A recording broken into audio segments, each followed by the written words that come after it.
Assalamualaikum warahmatullahi wabarakatuh. Perkenalkan, nama saya Miftahul Hafidz Muhammad, Prodi Ilmu Al-Quran dan Tafsir, kelas C. Di sini saya akan menjelaskan mengenai jilbab dalam ayat Al-Quran surah Al-Ahzab ayat 59. Saya di sini membuat video untuk memenuhi tugas UAS Qiraatul Kutub dengan menafsirkan satu ayat yang bertema tentang jilbab atau jilbab dalam perspektif Al-Quran. Di sini ayat yang akan saya jelaskan yaitu surah Al-Ahzab ayat 59 dengan rujukan daripada kitab tafsir Al-Misbah. Langsung saja, bismillahirrahmanirrahim. Ya ayyuhan nabiyyu qul li azwajika wa banatika wa nisa'il mu'minina yudnina 'alaihinna min jalabibihin. Dzalika adna ayyurafna fala yu'zain wa kana Allahu ghafurur rahim.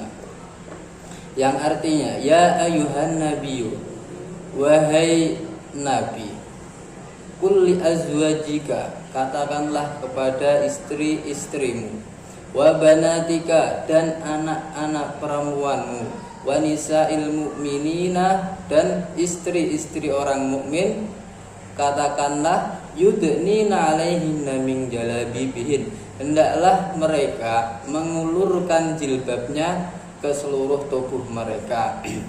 Dzalika adzna ayyurafna, yang demikian itu supaya mereka lebih mudah untuk dikenal.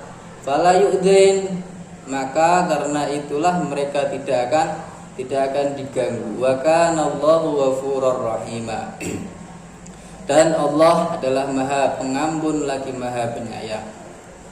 Dalam penjelasan dalam tafsir Al-Misbah, ayat ini khusus untuk kaum wanita. Ayat ini khusus untuk kaum wanita, bermula dari istri Nabi Muhammad SAW.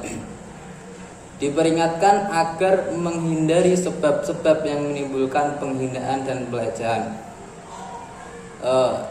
Dahulu cara berpakaian wanita, ini sedikit asbabun nuzulnya ayat ini. Dahulu cara berpakaian wanita merdeka atau budak hampir dapat dikatakan sama. Banyak lelaki yang sering mengganggu wanita, khususnya yang mereka ketahui atau diduga sebagai hamba sahaya. Untuk menghindarkan gangguan tersebut serta menampakkan kehormatan wanita muslimah, ayat di atas turun menyatakan, hai Nabi Muhammad, katakanlah kepada istri-istrimu, anak-anak perempuanmu, dan wanita-wanita keluarga orang-orang mukmin agar mereka mengulurkan atas dirinya, yakni ke seluruh tubuh mereka, yaitu jilbab mereka. Yang demikian itu menjadikan mereka lebih mudah dikenal sebagai wanita-wanita terhormat atau sebagai wanita-wanita muslimah atau sebagai wanita merdeka, sehingga dengan demikian mereka tidak akan diganggu atau tidak akan dilecehkan. Kemudian Quraisy Shihab dalam tafsirnya menafsiri kalimah nisa'ul mu'minin diterjemahkan, ketika diterjemahkan oleh tim Departemen Agama dengan kata istri orang mukmin.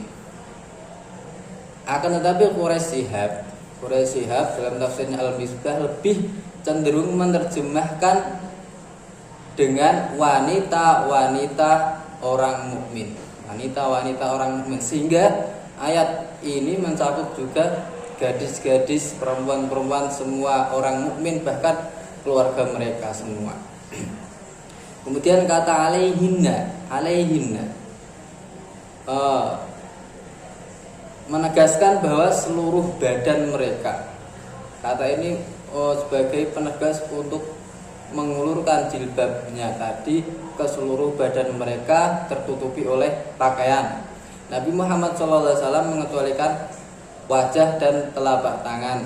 Dalam hadis-hadis sudah masyhur bahasanya kecuali wajah dan telapak tangan dan beberapa bagian yang lain dari tubuh wanita. Keterangan lebih lanjut ada di dalam surah An-Nur ayat 31 juga mengenai tentang jilbab. Dan penjelasan Nabi itulah yang menjadi penafsiran ayat ini. Quraisy mengambil referensi dari penjelasan Nabi itu. Kemudian kata jalbabun atau jilbab. Kata jilbab itu diperselisihkan maknanya oleh para ulama. Menurut Al-Biqai menyebutkan beberapa pendapat antara lain baju longgar atau kerudung penutup kepala wanita atau pakaian yang menutupi baju kerudung yang dipakainya atau semua pakaian yang menutupi tubuh wanita. Semua pendapat ini menurut Al-Biqai dapat merupakan makna kata tersebut. Kalau yang dimaksud dengannya adalah baju, maka ia adalah menutupi tangan dan kakinya. Kalau kerudung, maka perintah untuk mengulurkan adalah wajah dan lehernya. Kalau maknanya pakaian yang menutupi baju, maka perintah mengulurkannya adalah membuat longgar sehingga menutupi semua badan dan pakaian. Kemudian kata tudni terambil dari kata dana yang artinya dekat. Dan menurut Ibnu Asyur yang dimaksud di sini adalah memakai atau meletakkan. Dimaknai dengan memakai atau meletakkan. Karena agaknya ketika itu sebagian mereka telah memakainya, hanya saja cara memakainya belum mendukung apa yang dikehendaki ayat ini. Kesan ini diperoleh dari redaksi ayat di atas yang menyatakan jilbab mereka dan yang diperintah adalah hendaklah mereka mengulurkannya. Ini berarti mereka telah memakai jilbab tetapi belum lagi mengulurkannya. Allah berfirman, hendaklah mereka mengulurkan jilbabnya. Kemudian firman-Nya Allah ditutup dengan Takanallahu ghafurur rahima, yang artinya Allah Maha Pengampun lagi Maha Penyayang.